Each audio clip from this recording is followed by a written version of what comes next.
Originally uploaded August 14th, 2024. Full episode on Spotify or wherever you get your pods. It's Lucky's really long list of movies. Oh my goodness. Hello and welcome to another episode of Lucky's really long list of movies where I, your host, Lucky Damn Day, will tackle my list of movies I have never seen. Some of the movies are recommended, some of the movies are well known, some of the movies are hidden in the deep, dark depths of the internet. And this month's theme is movies that make people scream at me because I haven't seen the movie. And this week's movie is the one, the only, The Matrix. And for this episode, I have brought on a special guest. Oh, yeah, I am legit now because I have a guest. And this guest is very special to me, very important to me. This is a family member of mine, a fellow queer, a fellow movie fanatic. Please put your hands and clams together for Kasey Phipps! Woo! Yay! Yeah. Kasey, would you like to introduce yourself to the listeners? Well, I think you already did that. My name's Kasey Phipps. My pronouns are they, them. I have no accomplishments or personality of any kind. So I think we should just jump right into the movie. Movies are my substitute for a personality, and I'm excited to talk about The Matrix.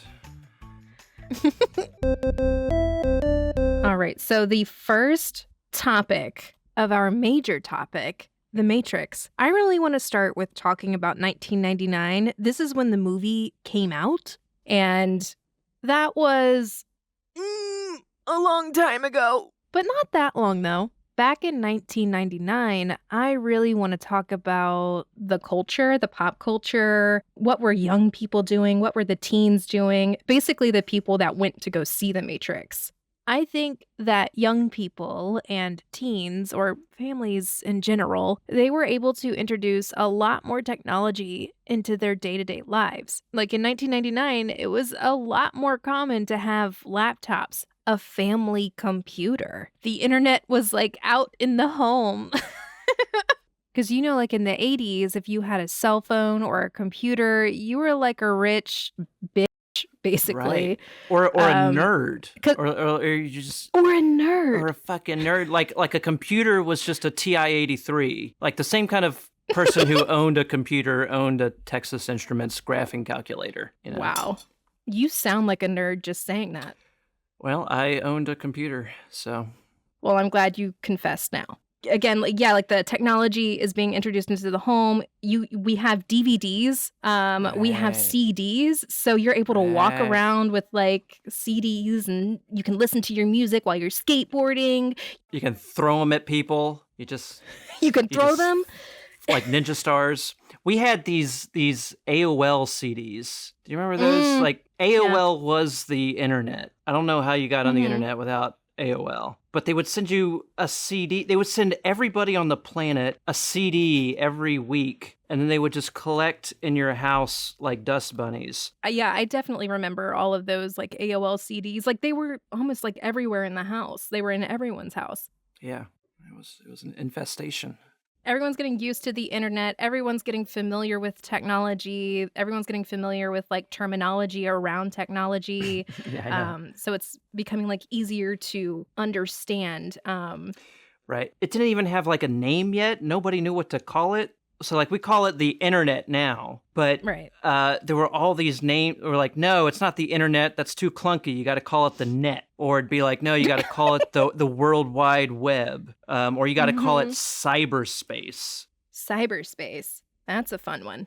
I kind of wish we still called it cyberspace. I know. That'd be fun. Anytime I talk about the internet or about how the internet just came out, I'm just like constantly reminded that I'm like older than the internet, which feels crazy. Yeah, isn't it? It is pretty crazy that you and I existed before the internet. It's like existing before electricity. That we were born in the 20th century. Yeah. Right? That's kind of crazy. We're in the 21st century now. We're relics that should not still be here. Also, in 1999, around this era, this starts to relate to the Matrix a little bit, is AI defeating chess champions in 1999. Right. So the introduction of AI has already been introduced to the public. Right. Speaking of technology and this movie, before I watched it, I was like, I don't know how the graphics are going to age with this movie because it came out in 1999. I just watched it literally March of 2024. The CGI was still really fucking good. Yeah. It was still very good. Yeah. I mean, was it good because of the CGI or was it good because of the lack of CGI? I think it was really well balanced between CGI and practical effects because just as much as they use CGI, which was a lot, they also used a lot of practical Right. effects as well. Like it's like, yeah, a lot of it was like green screen, but a lot of it was like also real movie sets and the guns, all the Right. guns in this movie, they would actually fire off and spark and pop and They the walls were actually exploding. killed scores of people. You know, Exactly. It was that was worth the it. night. That was before the unions. Yeah. In the next movies, you know, that came out later, which I guess you haven't seen yet. You know, the Matrix was big by this point. It was cultural phenomenon. Massive. And so they had all this money to make the sequels, and they kind of look like shit compared to the original. Everything looks plasticky and rubbery and shiny. It just looks like computer generated bullshit. But as opposed to like the original Matrix, like that's that famous scene where he's bending backwards and the bullets are like flowing over him. They made like this room of cameras that could take pictures of him, and if they had to recreate that same shot with the amount of money and resources they had for the second and third movie, they would have just put it into a computer rather than construct this new invention, and you can really feel that difference. Let's talk about it. Let's talk about the bullet time camera. That was a whole new piece of technology that was made specifically just for this movie. And then after the success of The Matrix, which rang in around $46 million, you know, no big deal. Rung in $460 million.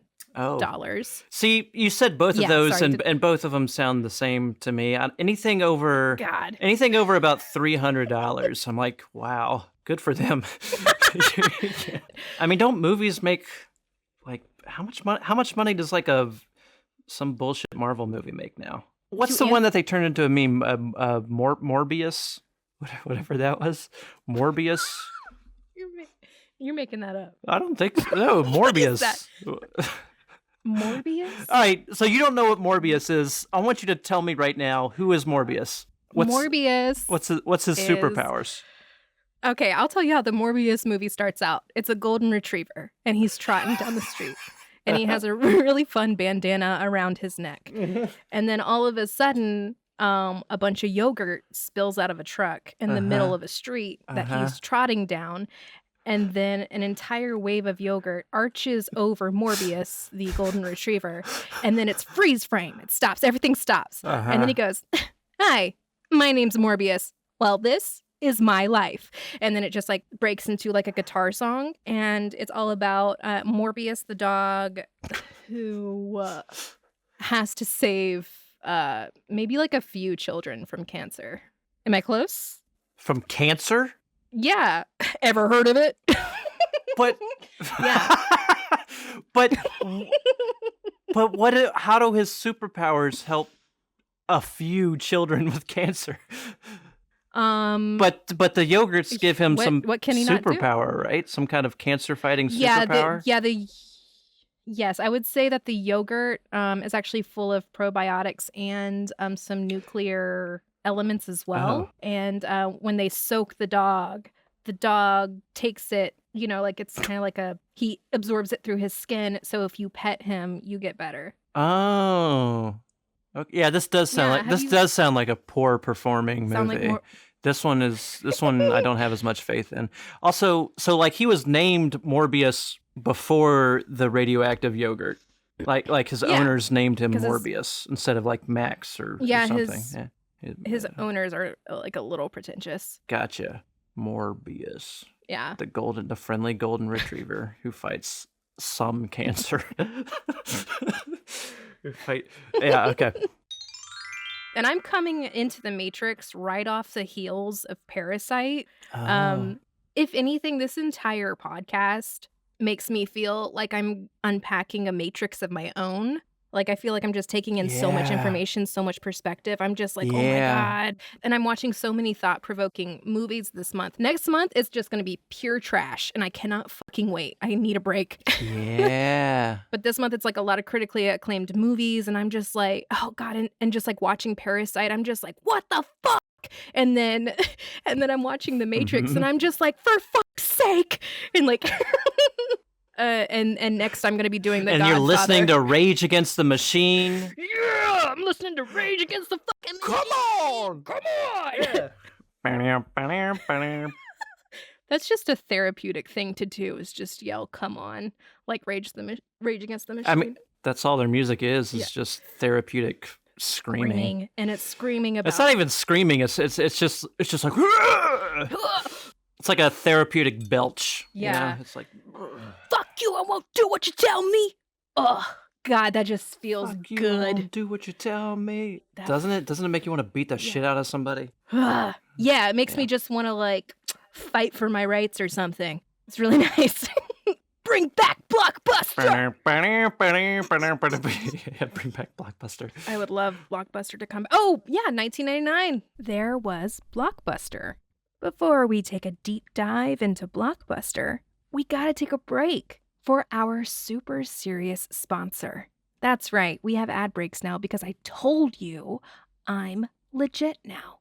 So enjoy this very legit commercial. This summer, he's fluffy, has a cute bandana, and he's covered in radioactive yogurt. And he can cure some cancers in children. From the makers of Gak and Goo, it's Morbius, the friendly radioactive golden retriever, coming to a theater near you. And then straight to streaming. And we're back. Anyway, and I really liked the whole Blockbuster store experience. You could go in there and get a couple of movies, couple of video games, popcorn, candy, even like a poster or two. Like people would rent like 3 to 4 Right. movies at a time and they would go and watch like fucking all of Right. them. And then also the movies that you would end up with because you had to settle because your first pick wasn't there. Yeah. And also the person behind the counter was always a movie guru. Oh yeah. And would be able to tell you everything about any movie that Yeah. you brought up. You go in there, you're like looking for a fix and you don't know what you're looking for. You just tell them what you're feeling in the moment. You're like, these are my thoughts and feelings right now. I don't know where to go from here. And then they're like, oh, well, you can do this or that. In my fantasy memory, I'm imagining a Blockbuster employee, like a face full of piercings, Piercings and pimples. like a like a mustache that is kind of ill-defined Mhm. and really shouldn't be there, and yeah, no uniform, because I don't remember a Blockbuster ever being supervised. I don't think there was any management. It was just the person behind the counter. It was like stumbling across a magical shop that's not supposed to exist. Yep. Oh my God. So going back to the topic of making the movie. The Matrix. Yeah. I want to talk about the bullet time camera just one more time. So the bullet time camera, it looks like this massive rig that is in a giant circle, but it's actually like it's on like a type of rig that can actually be serpentined and stretched out, and like it's just like a string with cameras that can make a lot of shapes that can surround anything. Yeah, like it can go in a spiral. It can go like in an S formation, like a serpentine formation. It can go in a circle. It can like just depending on like how you want the shot to be taken. I watched a video of this guy talking about the bullet time camera and about how it's made, and like holy shit, I could not comprehend anything he was saying, but it was just a bunch of cameras in a circle and they all fire off at the same time. So we get that beautiful surrounded shot. And it gives it like that slow motion effect, but also you can see everything in space and time, which is really fucking cool. They made it for The Matrix after The Matrix came out, and it was such a big fucking hit. I think it was Warner Brothers that like immediately patented the bullet time camera. And so now the bullet time camera is like used for like a lot of other things too. A good example of a bullet time shot is the iconic the bullets. Pew, pew, pew, pew. Like Keanu Reeves is bending over backwards, defying gravity, and he's like dodging all these bullets. That was one of the bullet time shots when Neo is fighting Agent Smith in the subway. That was also bullet time as well.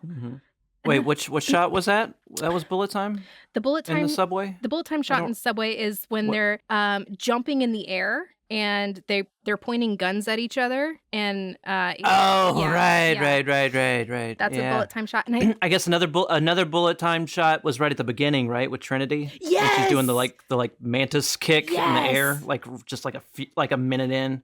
So just beautiful. And speaking of beauty, something that Lana Wachowski, one of the directors of the movie, she does talk about like aesthetics and about how movies kind of like dropped off aesthetics for a moment. And with The Matrix, that's something that they wanted to bring back was just like aesthetics and making a beautiful looking movie. So maybe that went into like some consideration of just like really that's beautiful. Interesting that movies stopped caring about visuals.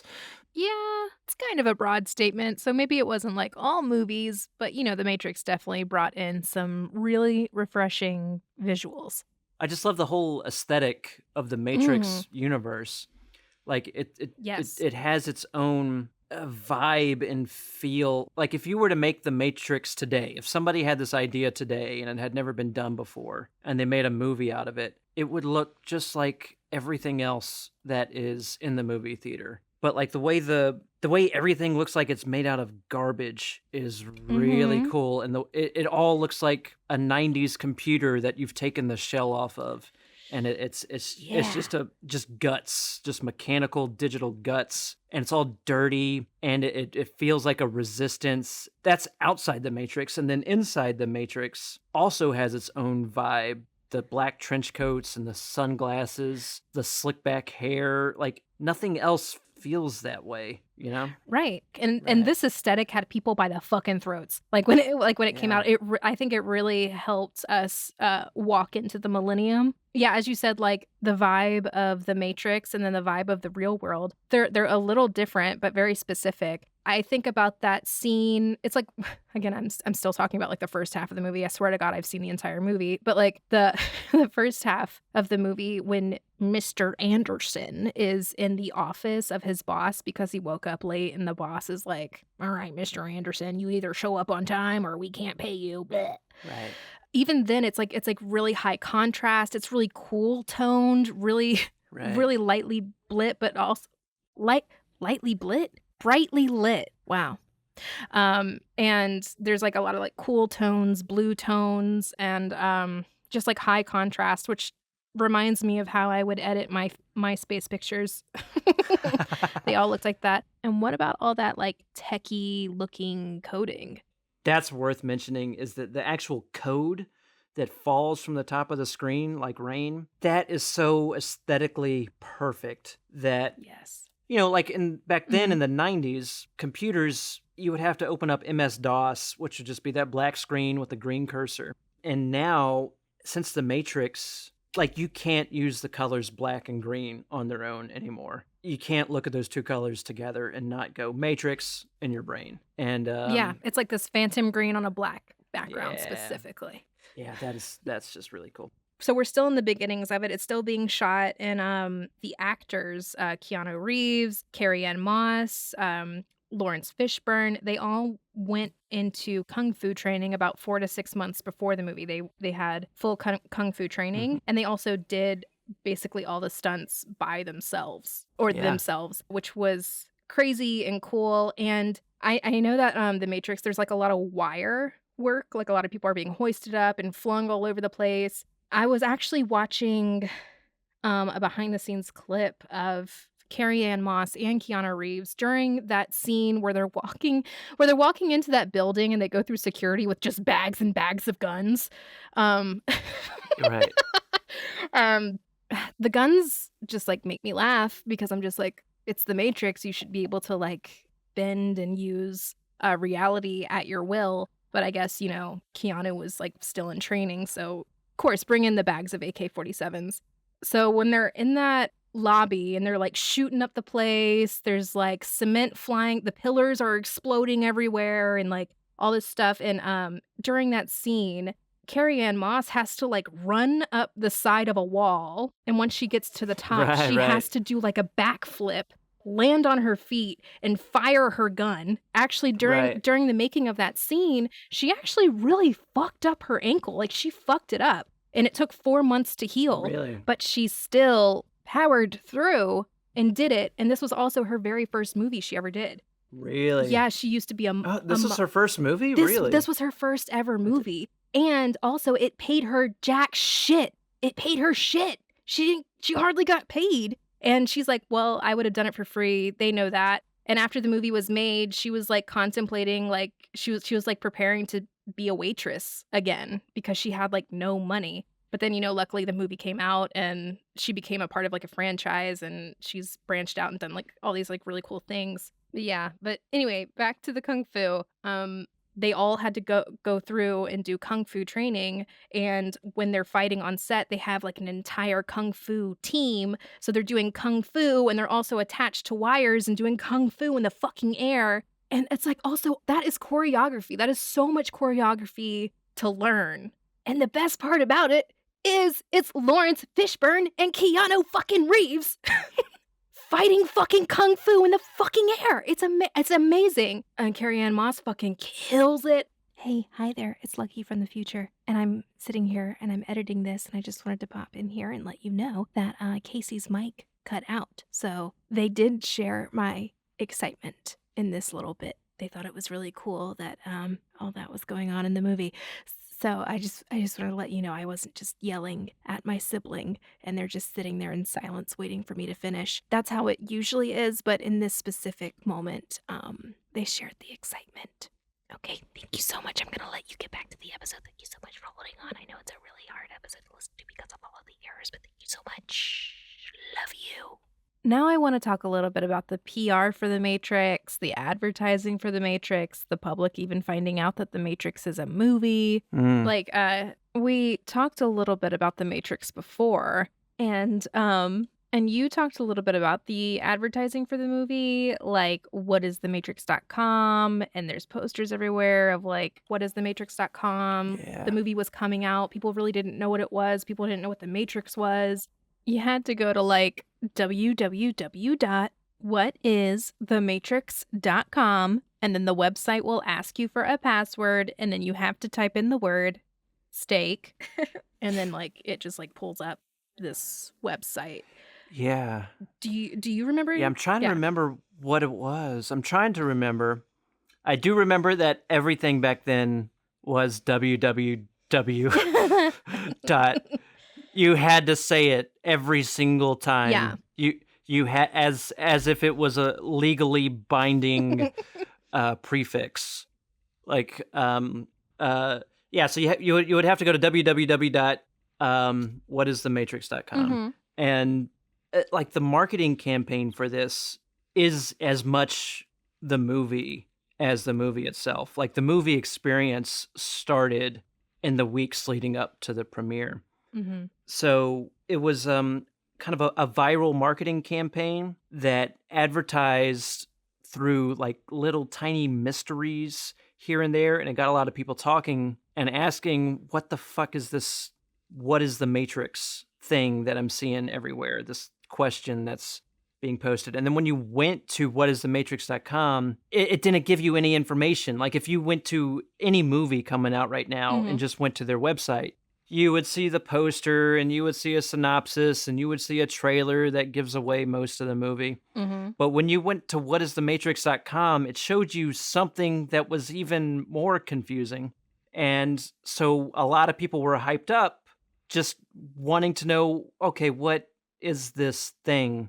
what is this movie that no one wants to show us? And so when you went into the movie, I think the most you kind of knew was it's a movie about a guy who works in a corporate office and maybe there's guns involved.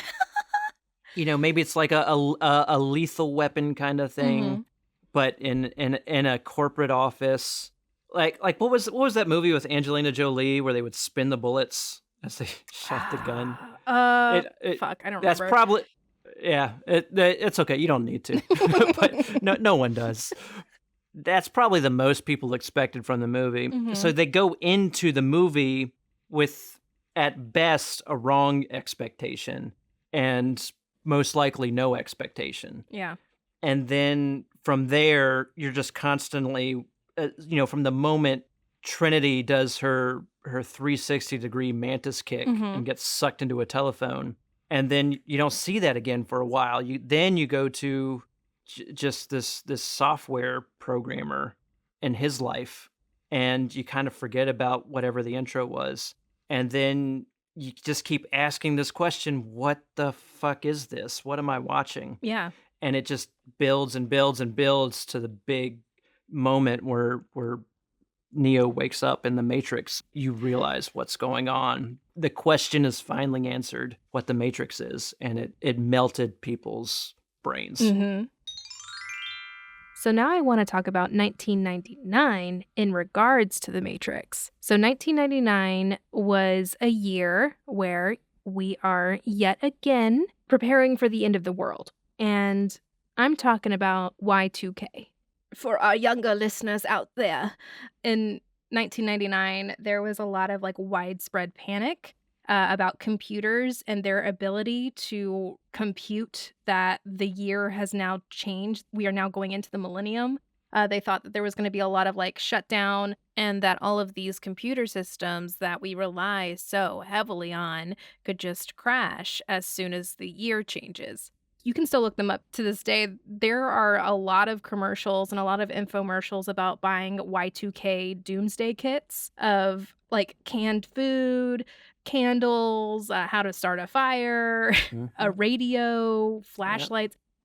In the Matrix, they say that 1999 was the last year, or it was the peak year of civilization. But because of the introduction of AI, which did happen in 1999, AI actually took over civilization and turned people into gross little batteries. Ew. Ew, gross. Duracell, gross. What if we made a Duracell out of meat? Ew. Gross. Out of deli meat. Like a salami battery. Ew. Yuck. Thanks a lot, AI. So the Matrix itself was really talking to the people of 1999 and kind of preying on their fears just a little bit. I mean, it did come out in March, and so they had a whole year of panic to deal with. Even after Y2K came and went, people were like, "We still have the rest of the year, everybody. We don't know if it's gonna happen." All right. And right. And we're kind of in that moment right now. Yeah. Again, that's what everybody is thinking about. The real AI that's coming up right now. Yeah. And a lot of people are kind of going, you know what? We've fallen for this once. We're not doing it again. We're not going to have another Y2K embarrassment. When really this probably is the end of the world. I mean, yeah.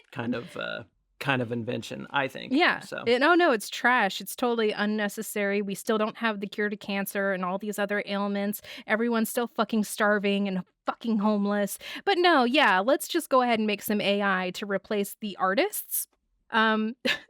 When Morpheus brought up AI, my heart kind of jumped and it sank at the same time.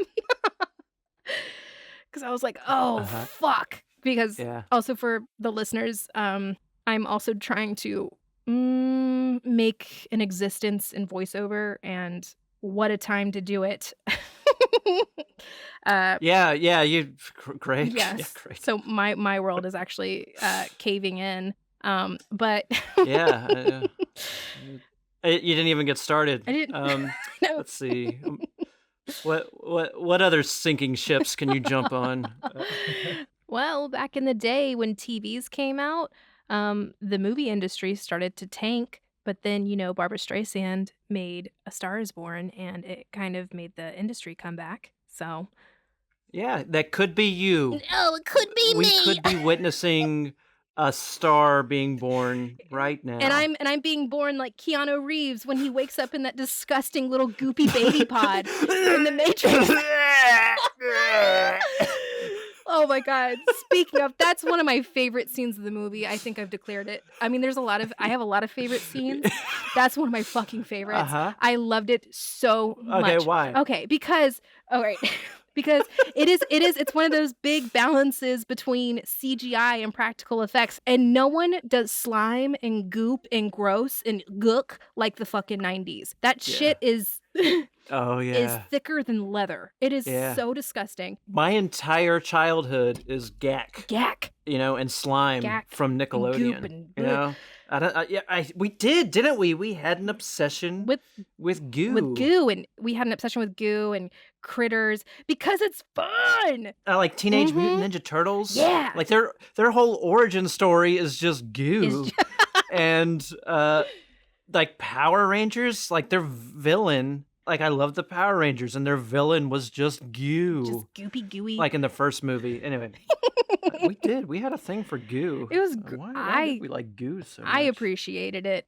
Yeah, so Neo is like, his physical body is waking up for the first time, and he's like in this alien-like pod, and he looks like he's a part of like one of trillions, and he wakes up, he's hairless, and he's like connected to all these cords and wires, and when he wakes up, he literally has to like breach himself out of this like almost like pudding skin of like goop, and he's tearing it through. Yeah. That skin that's like on the top of soup when it sits for too long. Yeah, that's got to be one of my favorite parts. And I just like when they pull the thing, like still I gag a little bit when they pull the thing out of his mouth for the first time. I don't know how they did that, because it looks like they literally stuffed it down Keanu Reeves's rib cage. He's just like puking it up. Speaking of puke, it's time for another super serious message from one of our very legitimate sponsors. In today's modern society, the average AI can grow weary and tired thanks to those pesky humans for scorching the sky. Electronic batteries are unreliable thanks to Humacell's new meat sack technology. The meat battery will provide all the electronic needs for all AI for the rest of eternity. Homegrown in our human pastures, only the finest meat batteries are plugged in and harvested. Pick a brand you trust, made from materials that can no longer harm you.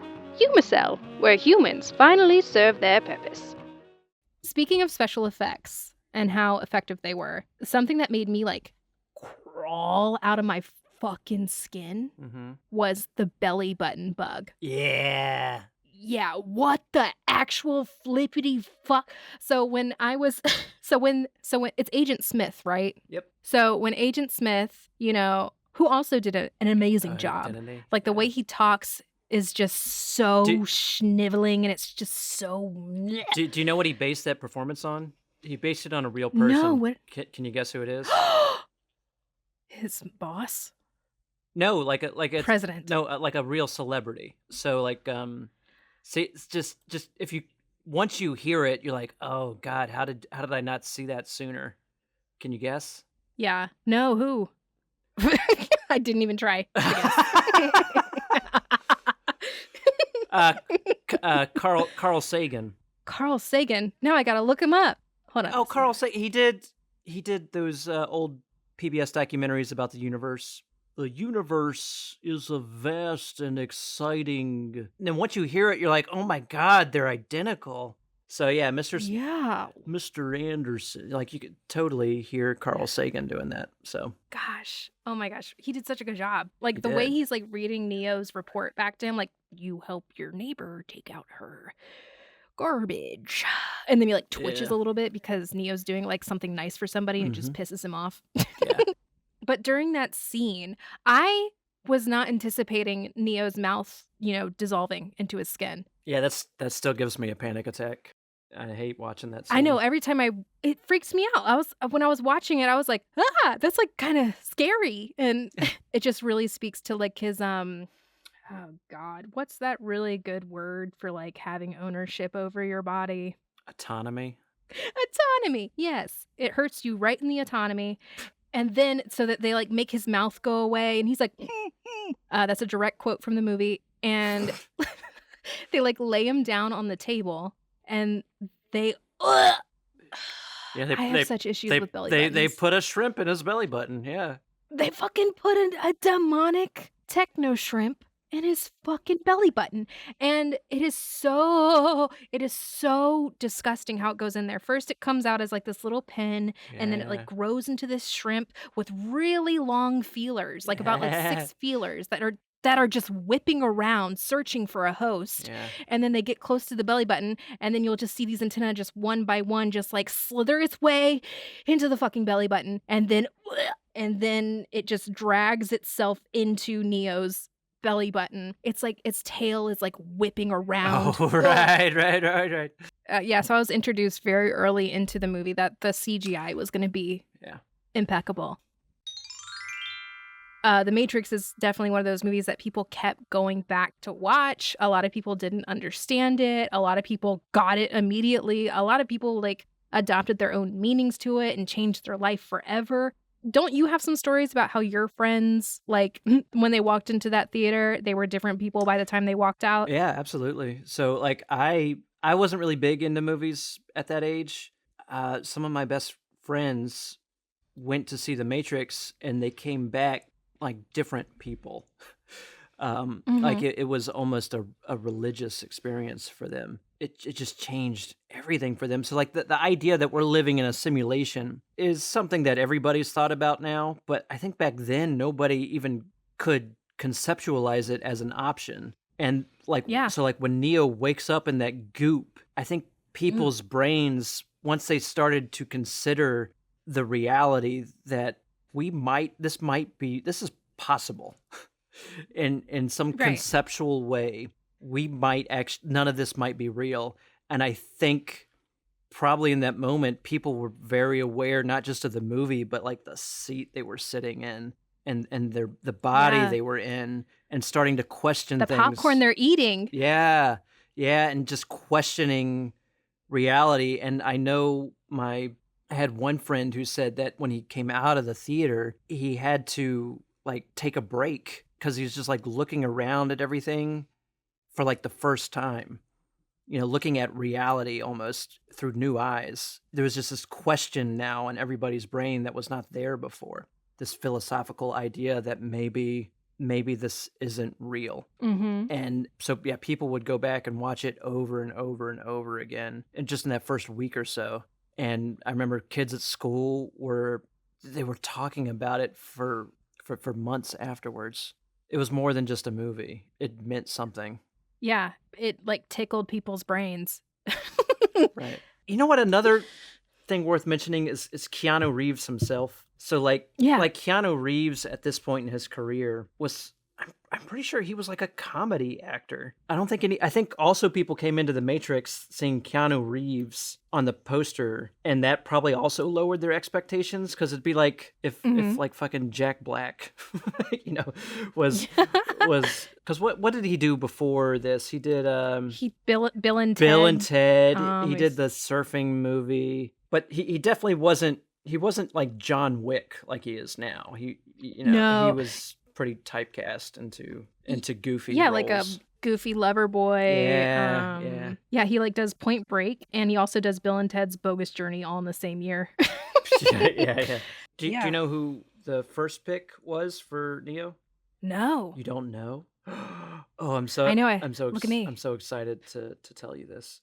The first pick for Neo was Will Smith. I think I remember hearing this in that. Like, there was some articles of like why Will Smith turned down. Oh, I think Will Smith would have done a really good job too. And also Lawrence Fishburne was being considered for Jules in Pulp Fiction. I still haven't seen Pulp Fiction, everybody. I'm sorry. I don't know. Oh, It's been at the top of my pile forever, and I just haven't been in the mood to try it. Well, now I get to scream at you for not watching it. No, I'm not going to do that. I'm not going to repeat this cycle of abuse. It stops with me. Good for you. And before we move into the remainder of our discussion, it's time for another super serious ad break. Thank you so much for humoring me. Be right back after these very, very, very important messages. It's 2 a.m., January 1st, year 2000. Power's out. It's pitch black. You need light. If you planned ahead, you'll have one of these. The Y2K Ultimate Survival Kit. Call now to get the Ultimate Y2K Survival Kit. You'll receive the Bright Beam Flashlight Radio, a VHS video resource guide with real advice from leading Y2K panic experts, a diagnostic computer program to test your PC. You'll receive 3 canned food samples from Doomsday Meal Prep, food storage you'll want to eat. Plus, you'll receive a step-by-step guide that will show you how to prepare without wasting a single penny. Call now and order your Ultimate Y2K Survival Kit, a $90 value only for $49.95. Call 1-800-I-KNOW-KUNG-FU and tell the operator you're ready to be patched into the real world. I mean, tell the operator to rush the Y2K Ultimate Survival Kit to your home. Call now.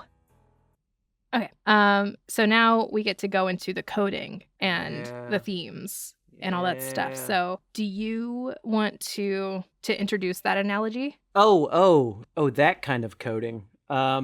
Yeah, the trans coding. I thought you meant like software coding. So I most recently saw The Matrix maybe a year ago in a movie theater. They were showing it again, and there was going to be a discussion afterwards about all the trans coding, trans analogies that were underneath the main theme of the movie. I went to go watch it because I had never seen The Matrix in a movie theater before. Watching it in a movie theater, it's an entirely different movie than watching it at home, because you have the audience there with you. And this audience that I saw it with was supercharged because most of them were in their 20s. So they've never had the opportunity to see The Matrix in a movie theater. And just being in that group and just responding and communicating with the movie as it's happening is so cool and so energetic. And I can only imagine what it felt like in the entire audience in 1999.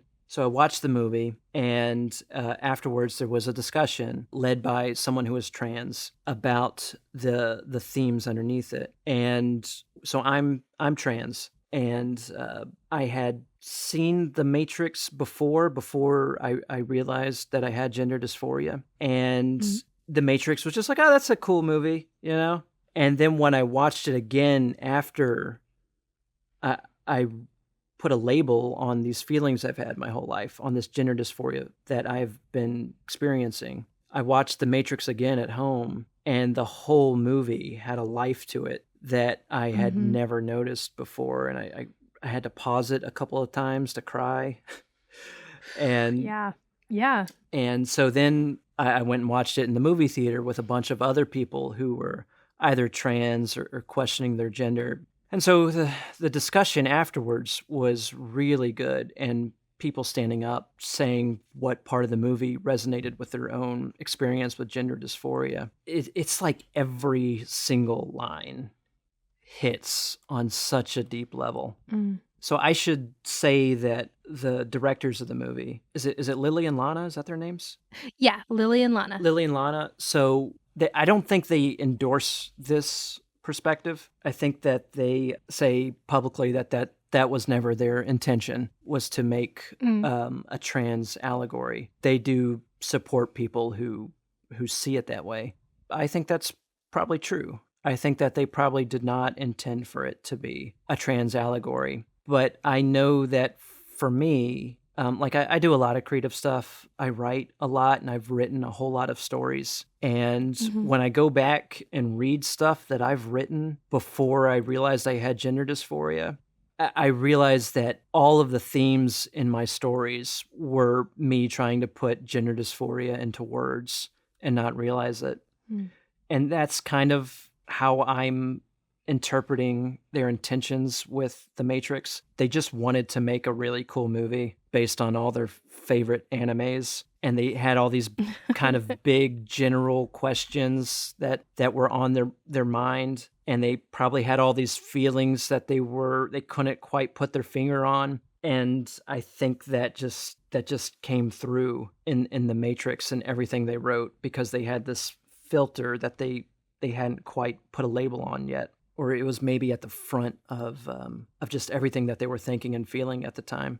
So for the Matrix, some of the things that have stood out to me, it's like, of course, there's the red pill that everybody talks about. Mm-hmm.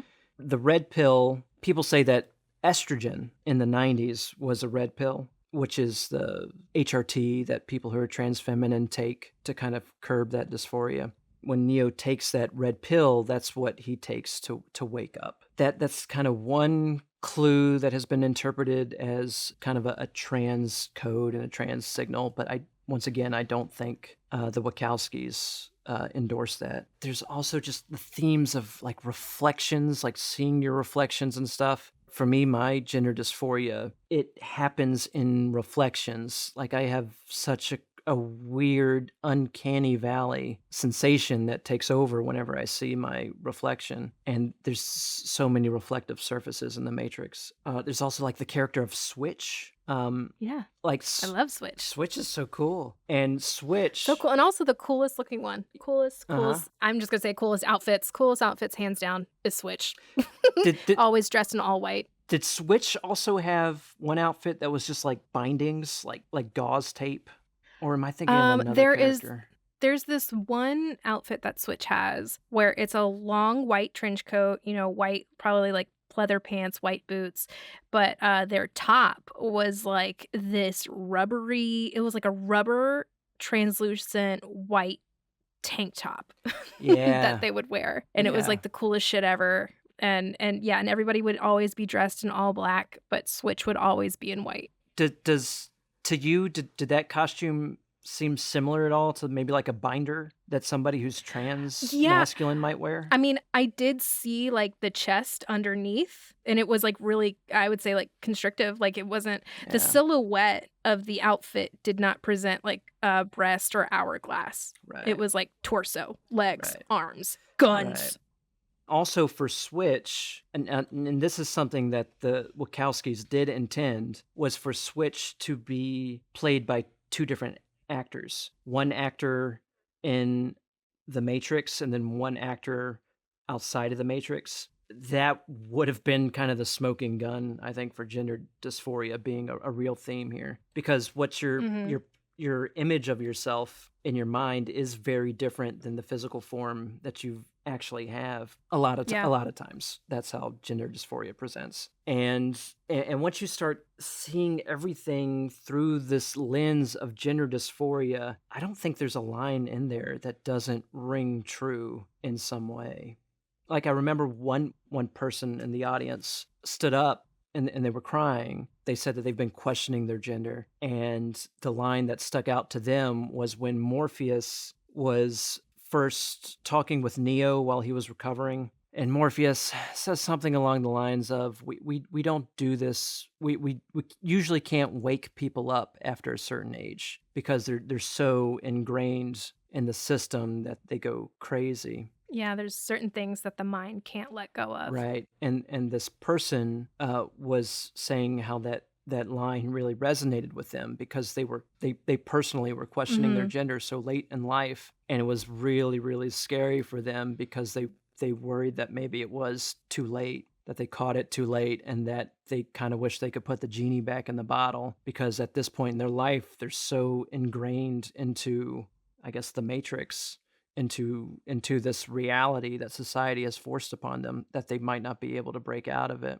And then kind of like when you see the kids in the room who are like bending spoons and stuff, like these can be interpreted as kids who have gotten the health care that they need and have kind of started to see their true self from an early age and are flourishing. Yeah. So yeah, I could sit here and pick apart every every moment of that movie and tell you how it can be interpreted through a gender dysphoria lens. Yeah. And especially after learning about this analogy, going back and watching the movie again, it's just like, oh, Exactly. yeah. I'm a cisgendered person. I can, especially like as I learn about all the different possibilities of gender dysphoria and like all the different stories that people have of it, like I'm just like, yeah, like even that Morpheus line of like we try not to do it because it's such a big line. It's such a big thing because it also kind of speaks to Cypher, who I cannot Yeah, stop absolutely. thinking about like, yeah, like we can't do it after they're a certain age because there's certain things that the mind doesn't let go of. And like Morpheus is just kind of alluding to like it can be dangerous Right. to do so. And that's what happened to Cypher, right? That's who Morpheus is talking about. Yeah, I can't remember if they say in the movie or not whether they pulled Cypher out late or not in life. They don't really say a lot about Cypher directly, Yeah. but there's a lot of fan theories about Cypher. Yeah, how his character would be interpreted through a trans lens is that he is a detransitioner. Right. He would be somebody who tried to transition and then it just wasn't working out in the way that he had wished it would. He's asking to go back and be put back into the matrix. And that would easily be somebody who has tried to transition and then realize that they can't make it work in the way they wish they would, and then they try to go back to the way things were. And Agent Smith. So Right, yes, Agent Smith. Agent Smith, him just saying over and over and over again, Mr. Anderson, Mr. Anderson, Mr. Anderson. Even when Neo's like, my name is Neo, that is Agent Smith dead naming and misgendering in a way Neo. So he's like, nope, this is your name. Nope, that's not your name. The name we've given you is your name. Mr., Mr., Mr., Mr. Just over and over and over again is the Matrix trying to reinforce its own standards against Neo's will. Yeah, even while he's trying to kill Neo. It's like you're going to Exactly. conform even though I'm going to kill you. Like they're literally like wrestling and doing kung fu in this subway platform and excuse me. Agent Smith has Neo in a chokehold and is like, "Mr. Anderson, this is the sound of your death." And he's like, "My name is Neo." And then they turn Super Saiyan. Yeah, that's right. They shoot up. Then the rest of the fight happens on the moon, right? Yeah. And then, like, I've watched it again, so a third time since coming out as trans. And on the third watch, now I'm picking apart that first scene with Trinity, when Trinity first comes to Neo in the club, and he's like, "You're Trinity?" And she's like, "Yeah." And he's like, "Oh, I thought you would be a man." And she's like, "Most people do." That felt intentional, like weird, like they really wanted that to be important for some reason. So if I'm thinking of it in terms of being trans, it almost leads me to see Trinity as being Neo's love for his true self. So, the whole movie is like kind of a romance between them. And you can see that as being an analogy for a trans person who's having to learn to love themselves and to know themselves. If you see Trinity as being that kind of inner self that a trans person might feel. Now I'm getting very abstract, but that's a theory that I've been playing around with. Yeah. Right. It can get deep and poetic. And then you can think of just getting outside the transcoding, just thinking of the Holy Trinity. So the Holy Trinity in Christian mythology? I don't know, that's not the right word. Folklore, fan fictions. Yes, yeah. So, like, the Holy Trinity is the Father, the Son, and the Holy Ghost, and these three forces together make Captain Planet. But you can see Morpheus as being the Father, and then Neo as being the Son, the chosen one, and then Trinity as being the Holy Ghost, kind of that internal spirit that keeps everything together. And that's another fun little theme. That's Yeah. fun to think about. So Cypher. Yes. Yeah. So tell me about Cypher. Tell me why you're so obsessed with Cypher. Okay, so why I'm so obsessed with Cypher, or why I just keep thinking about Cypher and just about how disturbed he is about taking the red pill, and he's finding out so much and it's hurting him so much about how much he knows. And then also I think he feels like he's a disappointment as well. Yeah. Like he isn't living up to something. And so there is a fan theory out there. This doesn't really have to do with the analogy per se, but they could possibly overlap. There's a fan theory out there that Cypher might have been the original person that Morpheus thought was the one. And Ooh. yeah. Ooh, I love it. So I love it. That's so cool. I'm on Reddit. Dun dun dun. I've literally never spent so much time on Reddit than I have since I started really Right. watching movies. Right. But this is a fan theory from someone called Misanthrope Okay. Yeah. Oceanics or something. Yeah, what a Reddit name. Of course.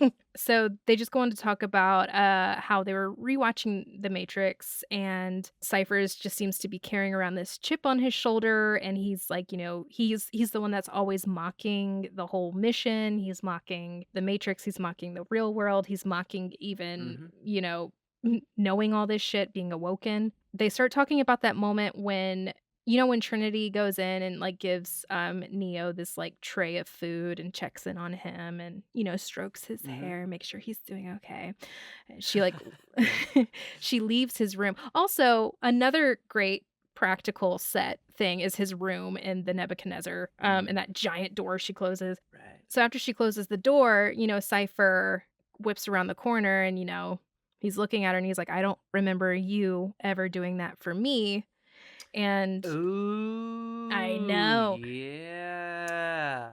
And some people think it can be a throwaway line, but honestly, I don't think with the Wachowski sisters, they seem to be really into storytelling, and I just don't see them putting in throwaway lines for fluff. I feel like they might be, filmmakers that make every little thing very important. Yeah. But this person goes on to say how it just really alludes to the fact that Morpheus at one time genuinely believed that Cypher could be the one. And then they point out that it starts to get even more interesting when Neo goes to visit the Oracle, and she says that Neo also is not the one. And they're like, really? yeah, and that there likely would never be one in his lifetime. But did they ever think Trinity might have been the one at some point? Because I know Trinity says that she came to the Oracle once too. Right.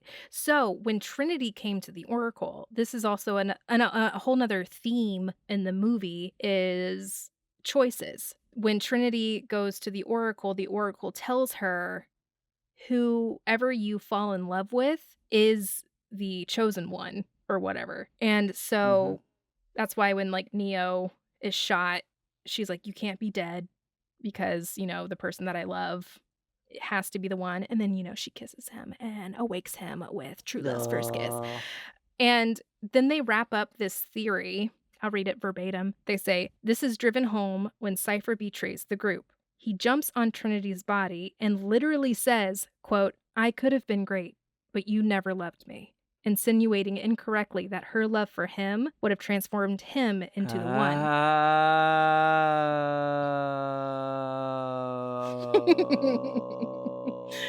Yeah. That's totally gotta be it. So I keep thinking about Cypher in that regard too, like the regard to the actual script and the story of the movie itself, but then also thinking about Cypher as being an analogy for people that want to detransition, and that's got to be such a complex thing to go through. Fuck. I know. Because especially if you combine it with my half-baked theory that Trinity is kind of the inner self that you have to learn to love, Mm-hmm. That could translate to Cypher just being unable to love themselves the way that Neo was able to do, and that Cypher eventually caves into the self-hatred that was, beat into him via the Matrix. Yeah. Damn. So another theme to the Matrix is reflections. Of course, it's the reflections. There's the reflections on, the buildings. There, of course, Morpheus's glasses. That's probably like the most iconic reflection, especially like that scene of like Neo picking the pills, and like in one lens is the blue pill, one lens is so beautiful. Yeah, and the sunglasses are very reflective, except for Agent Smith. His glasses don't show any reflections. Damn, look at you picking up on this shit. Just because you watch Pulp Fiction, and now you think you're better than everybody else. Honestly, I'm not going to say no. That's true. I haven't watched Pulp Fiction, and I didn't pick up on that. So that brings us to my questions. So what? Do you think... remember my questions? What the fuck have we been doing for the past 4 hours? What do you mean, questions? So do you... The actual legitimate, like the specific questions I sent you...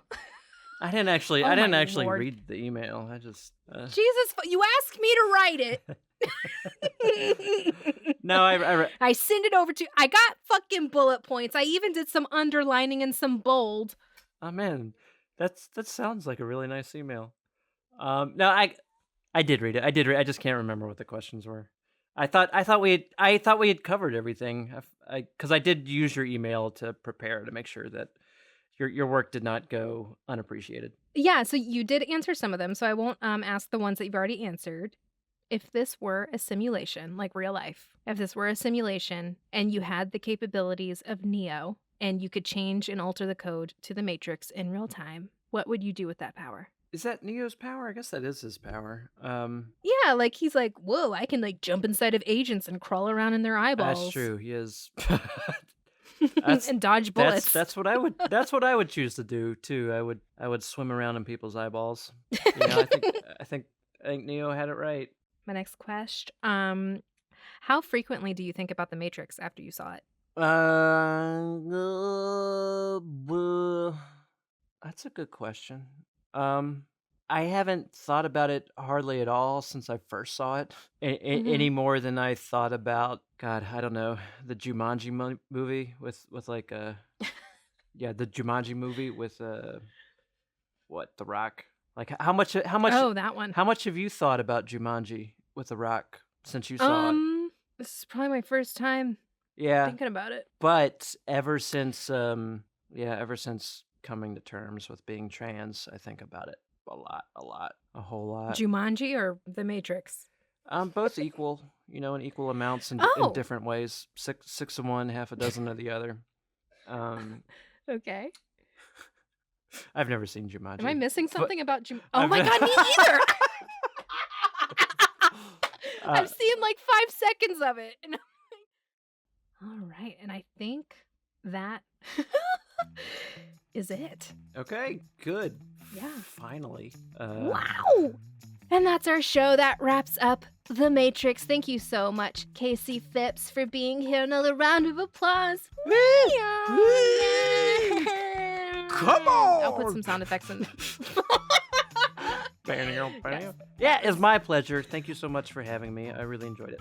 And there you have it. Another episode of Lucky's really long list of movies has been concluded. But before we go, I do just want to give one more little shout out and a really big thank you to Kasey, my oldest sibling and my very first guest on my very first podcast. Thank you so much, Kasey. Thank you so much for coming and joining us today. And also, if you heard it right earlier, folks, Kasey is a writer. Kasey is a creative. So if you want to follow Kasey in all their endeavors and start your brand new obsession, Kasey will be coming out with their very first book this year called Identity Church, which are memoirs about our family and the hyper-religious town that we grew up in. You will be able to find it on Amazon and You can currently read excerpts from it on Medium. And you can follow Kasey on Medium at Kasey Phipps. And that is K as in kangaroo and C as in coconut. And Phipps as in their last